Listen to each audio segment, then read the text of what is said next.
de taux de transformation. Alors, deuxième chose, on peut augmenter le panier moyen.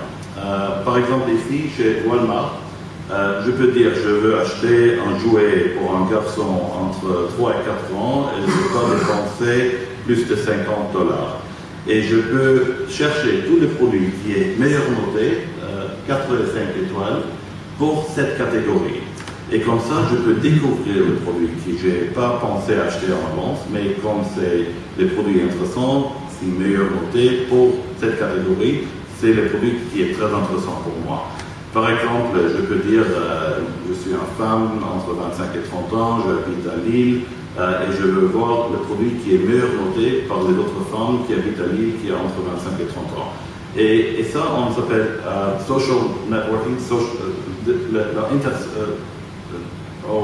filtrer la recherche par la dimension sociale. Troisième bénéfice, c'est le référencement naturel. Alors, on a vu que les mots et les vocabulaires que les personnes utilisent quand ils écrivent un avis, et le mot et le vocabulaire qu'ils utilisent quand ils font une recherche sur site, une recherche sur Google, c'est à peu près le même type de vocabulaire. Par exemple, si vous faites une recherche Nespresso, note des commentaires, vous voyez, il y a 2 sur la première liste dans un total de 30 400 résultats qui sont les avis des consommateurs, de 3 Suisses et de Mr. Goodyear. On peut aussi augmenter le bénéfice de SEO par créer un micro-site. Par exemple, chez Mr. Goodyear, si vous venez chez, je pense, c'est reviews.mrgoodyear.com, vous voyez un micro-site qui contient tous les avis des consommateurs pour tous leurs produits. Quatrième bénéfice, on baisse le taux de retour. Quand les internautes lisent beaucoup des avis, la différence entre les attentes et les réalités baisse. Alors, par exemple, si j'ai lu un avis qui dit cette chaussure, c'était pas trop confortable la première fois, mais après une semaine, ça marche très bien. J'ai lu cet avis, mon attente est plus réalistique. Quand les chaussures arrivent, et c'est pas vraiment confortable, c'est pas grave, j'attends une semaine et c'est parfait.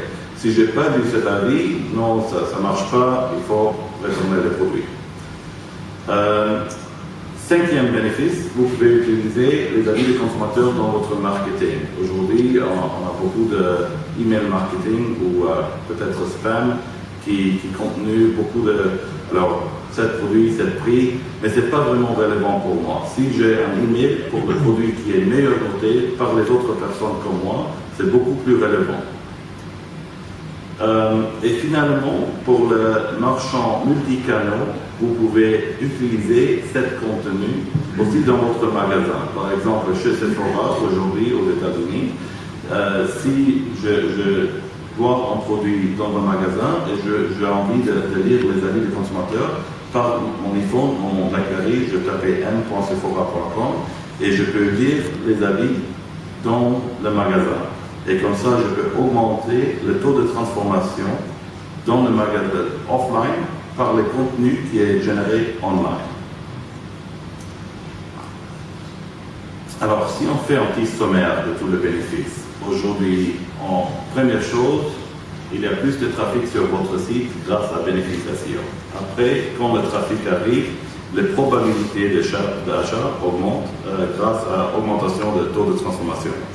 Après, quand il achète quelque chose, il dépense plus d'argent grâce à l'augmentation du panier moyen. Et après, ils sont plus contents avec le produit et le taux de retour baisse. Et ils partagent tous les avis avec leurs amis chez Facebook. Alors, globalement, c'est très difficile à dire non, je ne veux pas. On ne peut pas dire on n'a pas besoin de plus de trafic ou on ne va pas augmenter les taux de transformation. Mais ce n'est pas automatique. Ce n'est pas juste à mettre des technologies en place et après, automatiquement, vous voyez tous les bénéfices qui arrivent. Il faut ménager la communauté. Par exemple, pour gagner les avis, il faut faire une promotion sur votre site par email. Par exemple, ça c'est une promotion par email de 3 Suisses. Ça c'est une promotion email de l'animaux.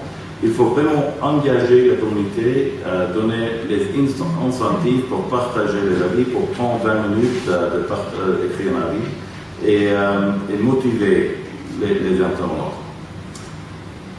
Et après,